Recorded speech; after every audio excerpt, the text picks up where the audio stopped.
اور ایک میں نفل بتایا کرتا ہوں، مختصر سے نفل ہے، سورۃ قل هو اللہ سب کو آتی ہے، آیت الکرسی تو سب کو آتی ہے، بس 2 رکعت نماز نفل پڑھیں شب جمعہ میں، اور پھر عرض کروں گا شب جمعہ مغرب کے بعد شروع ہوتی ہے اور رہتی ہے سحری کے وقت تک، جس وقت روزہ بند ہو گیا، کھانا پینا بند کر دیں، یعنی جس وقت اذان ہوتی ہے اس وقت شب جمعہ اس وقت تک رہتی ہے۔ اس وقت میں کسی وقت بھی 2 رکعت نماز نفل پڑھیں، پہلی رکعت میں سورۃ فاتحہ کے بعد 11 بار آیت الکرسی، اور دوسری رکعت میں سورۃ فاتحہ کے بعد 11 دفعہ قل هو اللہ، قل هو اللہ۔ بس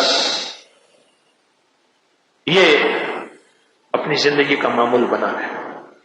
اور ہے یہ نفل شب جمعہ میں، شب جمعہ کے نفل ہے، کسی وقت بھی پڑھ لیں۔ جو یہ چاہتا ہے کہ اس کو خواب میں کملی والے کا دیدار نصیب ہو، وہ ان نفلوں کی قدر کر لے۔ جو چاہتا ہے کہ میرے پہاڑ جتنے قرضے اتر جائیں، وہ ان نفلوں کا اہتمام کر لے۔ اور جو چاہتا ہے کہ رزق، تونگری اور برکت کے دروازے کھلیں، وہ ان نفلوں کا اہتمام کر لے۔